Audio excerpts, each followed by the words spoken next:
Paramashivoham Om Nityananda Paramashivoham Om Nityananda Paramashivoham. Yes, relax. Sorry for the technical glitch. We were just facing a small technical glitch. I hope all of you are able to see and hear me now. So yes, let us now take a few moments to once again verify the manifestation, what we were able to see during this round of the third eye reading session. You can now share that in the chat. Let us take a few minutes. Everything that you were able to see. Yes, so Balasubramanian is able to see a tree. That's beautiful. And yes, let us now verify the manifestation. So yes, so you can see that there are trees in the background, and these are all coconuts which are there. So you can see the green color, the brown, and the yellow color which are there, the different shades, and mainly the word coconut. So if you are able to see this word or the letters in this word, that is beautiful. You have started manifesting the power of third eye reading. So with this beautiful manifestation, let us now move into today's sessions. So today we are going to be seeing about death and fear. Fear and death is a very interconnected topic. It is because of the death we have fear, and because of fear it increases the fear of death. So these both interconnected ultimately boil down to the fear of unknown. The fear of unknown that all of us have inside us is what drives us to take many wrong decisions in our life.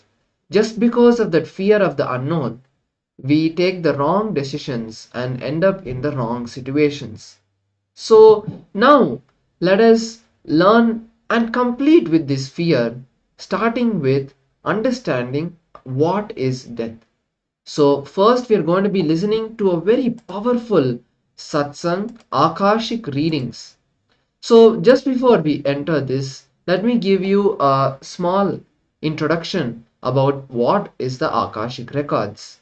The Akashic records is a backup, you could say, or the storage where everything that is going to happen, has happened, and is happening is being recorded.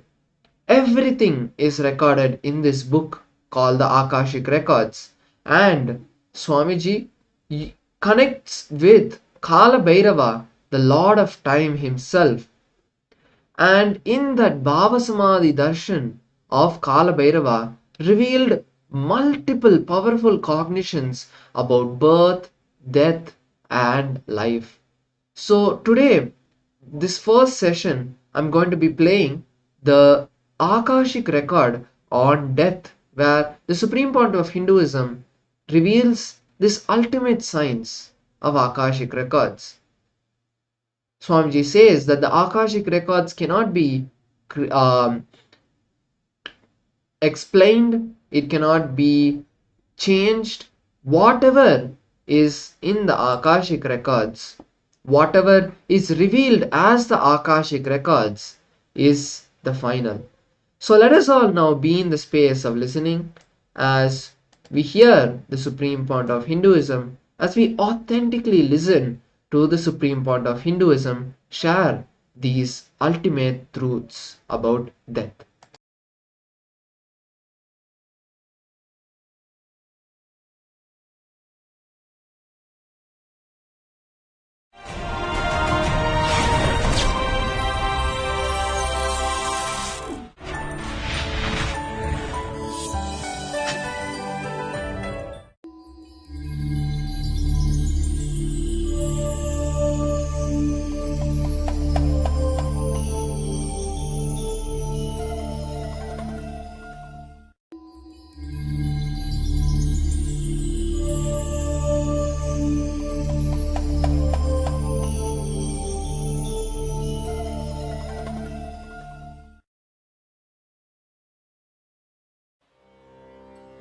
I welcome you all with my love and respects.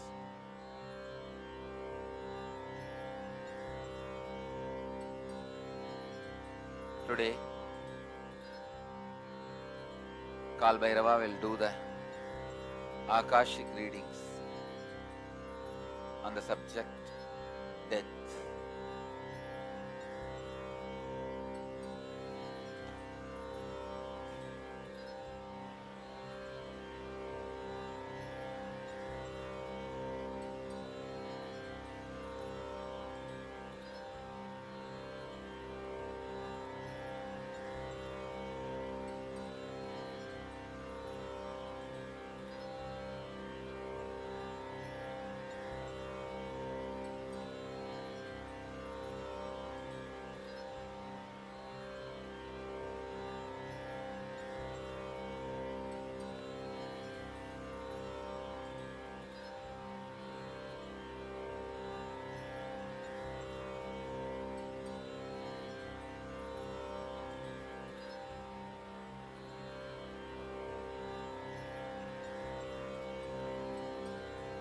Death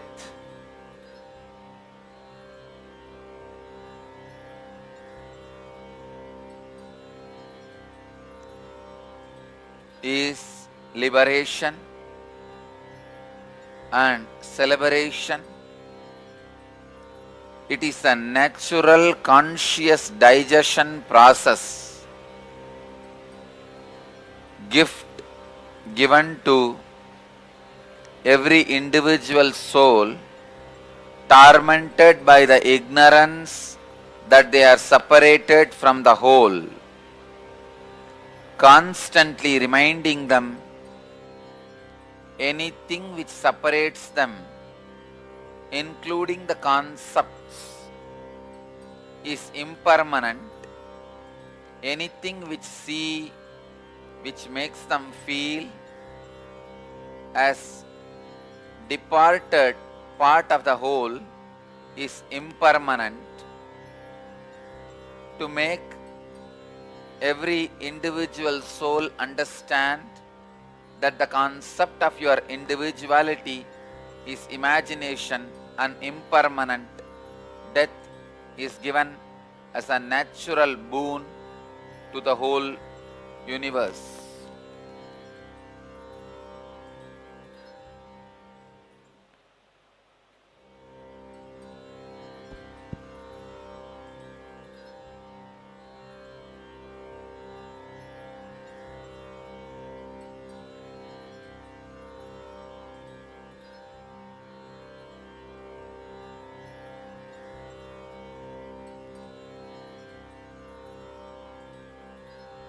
Here, Mahadeva reads out the signs of death for the seekers and for the people who want to cross the death. Death is of 7 types experienced by human beings.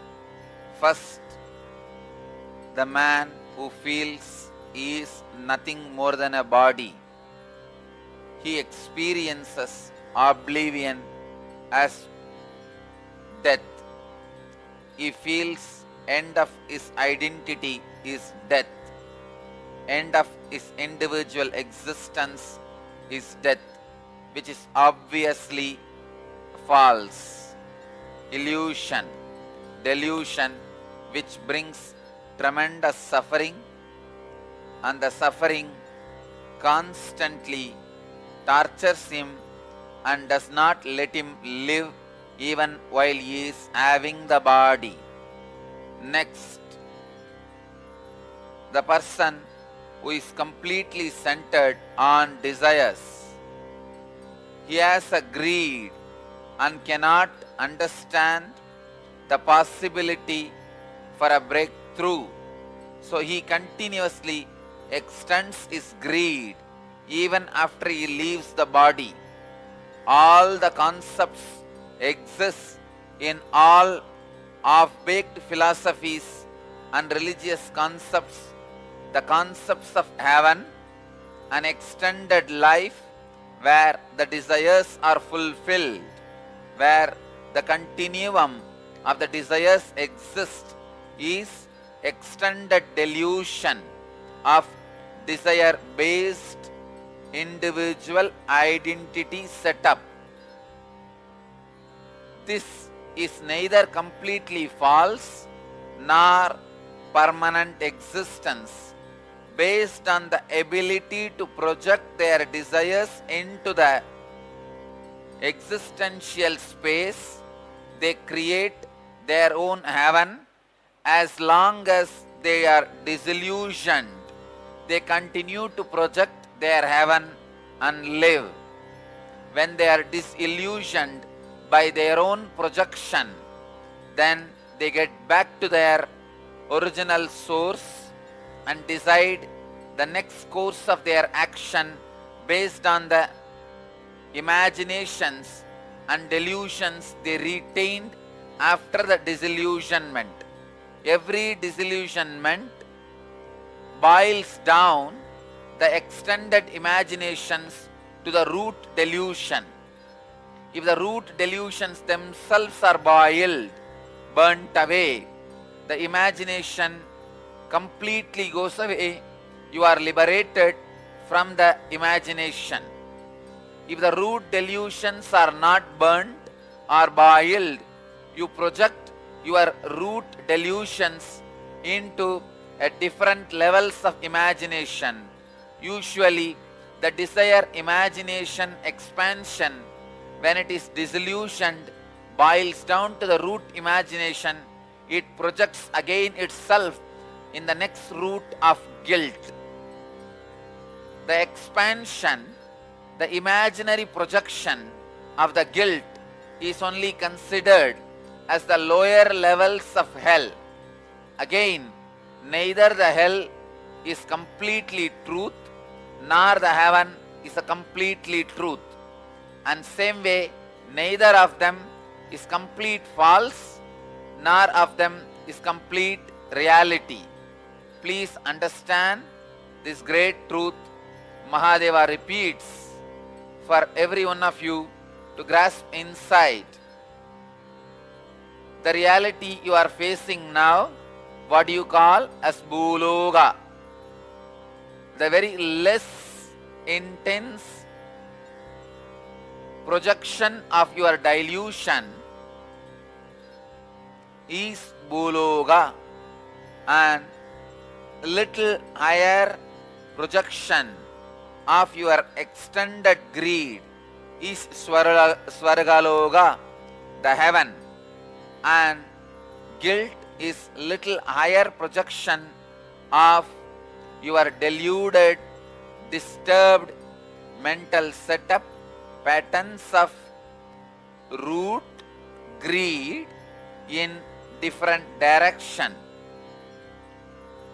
The guilt is lower level hells, where you repent for your sins. Sin is nothing but retaining the root patterns of desire even after you are disillusioned by the projections of those same roots. When the fruits and the crops disillusion you, still you hang on, expecting the different root or crops to come out of the same seed, is guilt. Guilt projects into the next level of hell, which is again neither truth nor false. It is again your ability and the intensity to project decides the quality and quantity of the time you need to spend in the hell. Once you are disillusioned, even your sufferings are not real.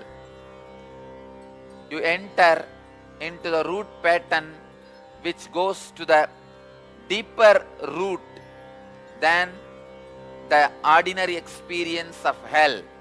The deeper root is pain.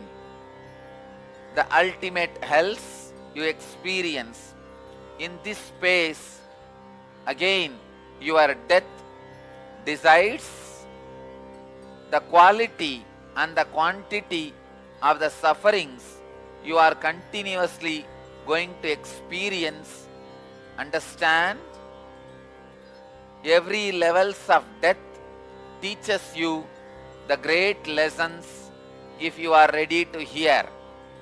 Every life, every year, practically every day, every one of you go through all the 7 deaths.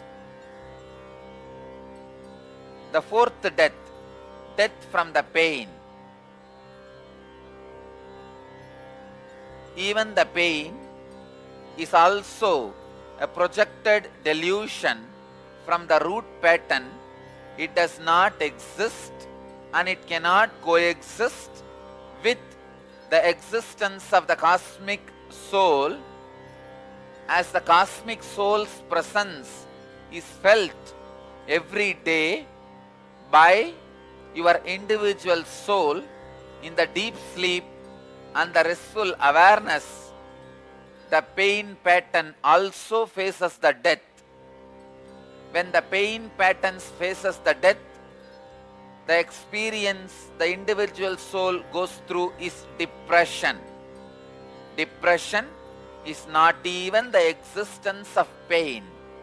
When you don't even project your pain, when you are not even capable of projecting your pain on the reality, the comparative reality, the constant torture you do to yourself with the seed is depression. Seed which cannot grow but continues to exist as a living seed is depression. The death from the depression is the 6th death, called dark night of the soul. Every soul goes through this dark night during the sleep in the form of a unrememberable nightmare every day. Morning, when you come out of the nightmare and can't remember the scenes but only can experience the feeling of the nightmare, it is dark night of the soul. Dark night of the soul is the near-death experience for so many individuals. All the individuals who record the near-death experience as being pulled into the cave and pushed out with a tremendous pain is near-death experience, which is nothing but the dark night of the soul in the long term. When the dark night of the soul happens every night, it is called nightmare.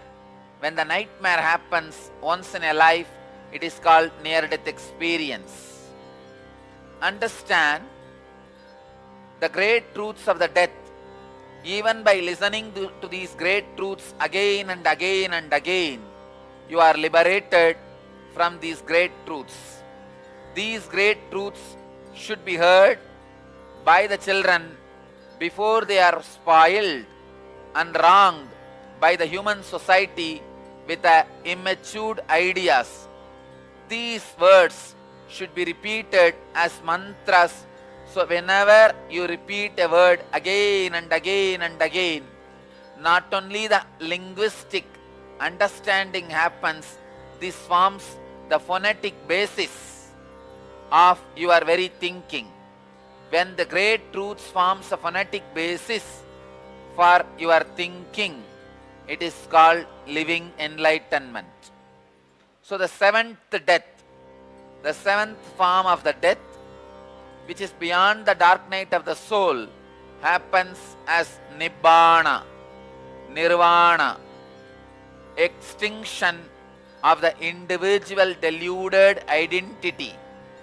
The extinction of the individual deluded identity is the ultimate death, which is liberation and celebration.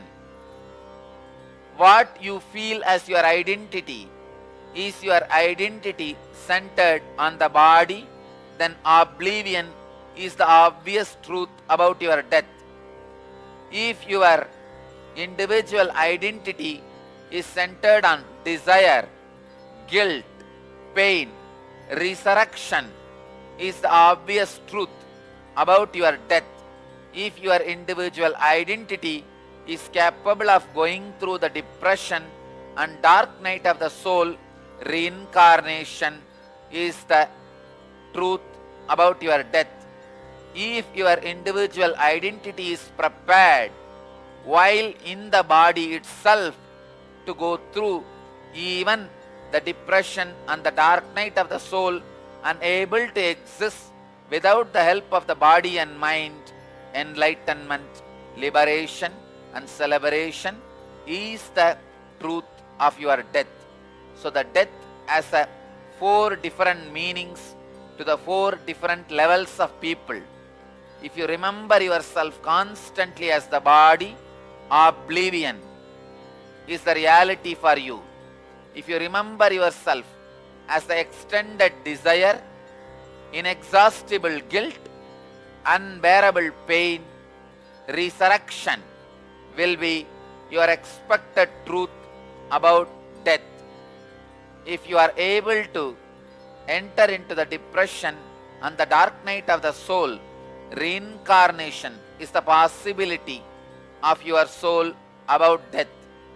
If you can stand all these experiences while you are carrying the physical body, unable to stand the ability to be without the physical body and mind through the unclutching, enlightenment is the equal word for your death.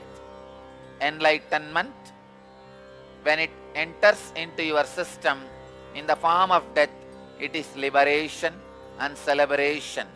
So death does not happen to all individuals equally. It is based on the standard of the individual. Death happens. Whether oblivion is your truth, resurrection is your truth, or reincarnation is your truth, or enlightenment is your truth, is your decision. It is the individual capability and individual's responsibility. When the quality of life increases day by day, the quality of death also increases. A man who feels connected to the truth of oblivion, naturally, obviously centered just on body, will not have completion, the complete feeling of life. The people who are in the middle level feel connected to the resurrection truth, the resurrection concept. That is why the mass feels very comfortable with the concept of resurrection. Very evolved individual, very few individuals feel the truth of reality of reincarnation. It is only very few enter into the experience of enlightenment.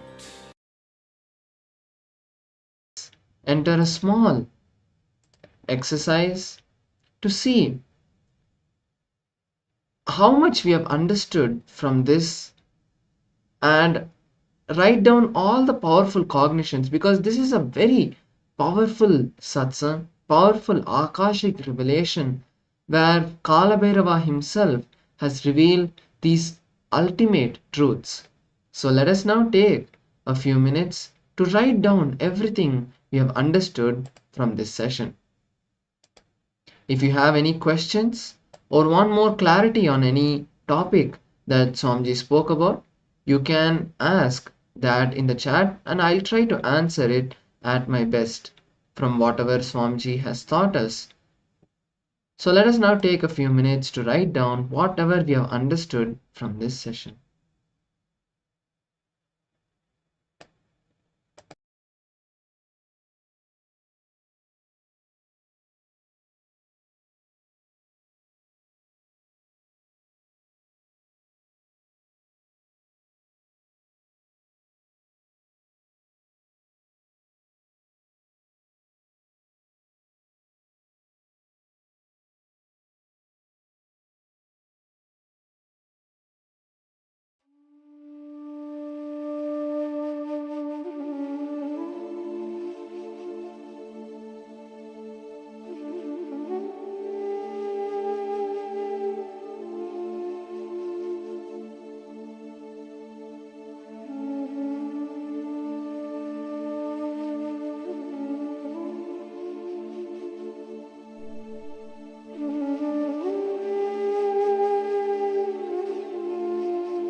Yes. So with this, let's move to the next session. So before we move, there's a question. The concept of hell and heaven is both right and wrong. Does it mean an individual experiences it due to his or her belief system? It's not like that. The belief system doesn't matter here. What the Supreme Point of Hinduism says, what Swamiji says, is that hell or heaven, both of these are what we experience in this life itself. It is not a thing of afterlife. Afterlife, you either go to the higher lokas based on what your desires or aspirations are. If your aspirations are more positive, you will be going to the higher lokas. If your aspirations are negative, you will be going to the lower lokas. It's a decision that you make, and it is not like how other understandings or other faiths say. It is like if you do a mistake, you go to hell. If you do good, you go to heaven. It is not that kind of thing. The hell or heaven that this they speak about is only what we experience in this life, as the time when we are fighting or when we are in our incompletions, that is hell. And when we are in a powerful space, that is the heaven. The pain and pleasure that we experience is that. So to understand more about this, feel free to go to the SPH's official channel and search about these topics, and you will get more and more deeper insights and details about this understanding, because it is not something that we experience in our lives itself, but the Supreme Point of Hinduism, he can, when Swamiji shares in the satsangs about these two topics, about the hell and heaven and after death, we will be able to understand the deeper powerful cognitions and the right decisions that we need to make. So with that, let us now move to the next session. So in this next session, we are going to be manifesting the powers. Today we are going to be focusing on the power of third eye reading. So let us now start with the first level of this power. And before we start, let me chant the Shastra Pramana, invoking the presence of Paramashiva. कपालान्तर्मनोऽन्यस्य तिष्ठन्मीलितलोचनः क्रमेण मनसो दाढ्यात् लक्षयेत् लक्ष्यमुत्तमम्. Paramashiva says, by fixing the mind on the inner space within the crown center and sitting stably without any movement, having the eyes closed in succession, by that stability of the mind and inner space, through the power of the third eye, one directly sees the ultimate goal Lakshyam. One directly sees the ultimate goal Lakshyam and has the space of oneness with the ultimate source Paramashiva. So now that we have listened to the Shastra Pramana and the translation, let us now enter the power manifestation. I request all the participants to please close your eyes and sit in that space of oneness with Paramashiva, oneness with Swamiji now. So we are going to be reading words and short sentences, as today is the day 17 of the Paramashivoham program. We are now ready to go a step further and start reading the sentences that are given in front of us. So now I request all the participants to please close your eyes and sit in a comfortable position. You can blindfold your eyes. Let me now take this time to give you all the right context why we need to blindfold our eyes. The understanding is that when we blindfold the eyes, the different chemicals and the awareness of our brain and consciousness change. So if we see in a very physical level, what scientists have found out is that the hormone which are keeping us awake and in a low state of consciousness to experience this reality, You may understand, you may think, what do you mean by low state of consciousness? We always have to experience life in the space of the awakening state, where every moment we are manifesting powers and living in a powerful way. But till we experience that space, we live in a space called Jagrat, which is just waking state. There is a difference between the waking and awakened state. So we are all living in this low level of cognition. When our brain waves move higher and higher from beta to gamma, then the scientists are able to see at that space of gamma, that is where all the power manifestation happens. That is the brain wave where the power manifestation expresses in our body, because we are in a higher state of consciousness at that time. So the hormone which keeps us awake is called serotonin, and that is what is giving us all the experiences and making us feel that we are in this waking state. But when we start manifesting the higher powers, two hormones are secreted in our body. One is the melatonin and the other one is dopamine. Melatonin is also the hormone that keeps us in the sleep state.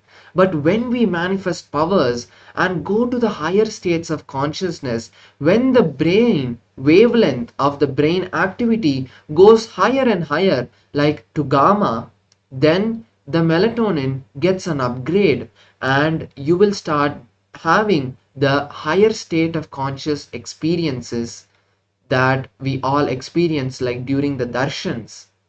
So this is the main reason why we need to keep our eyes closed. It is because when the melatonin is secreted, it is only when the eyes are closed and no light is entering the eyes. That is the only time the melatonin starts getting secreted. That's why when the sun rays hits our eyes, we wake up in the morning, because at that time the brain starts seeing light. So till the brain, until the third eye, until we are trained to be able to manifest the brain state of whatever we want in our control, it is best that we keep our eyes closed. So I hope that this was a very deep and powerful context and understanding for why we need to keep our eyes closed during the manifestation. It just enhances the experience. So with this, let us now move into the power manifestation. Please close your eyes and start visualizing the supreme point of Hinduism. Let us also start chanting the Mahavakya. Om Nityananda Paramashivoham. Now the word is being projected to all of you. You can all start seeing whatever is written, and at the end of the manifestation we'll be very fine.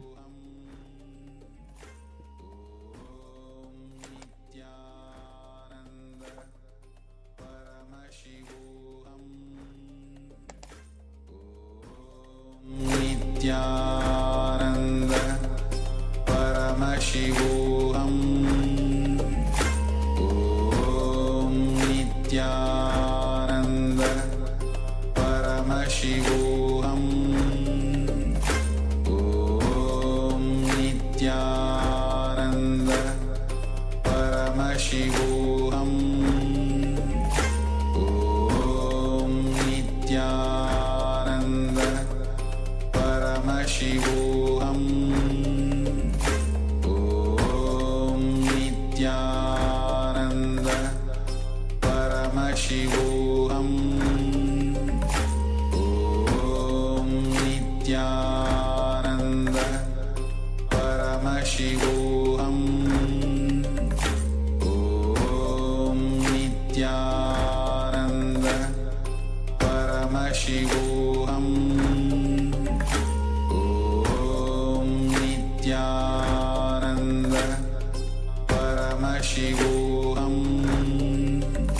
Om Nityananda Paramashivoham. Om Nityananda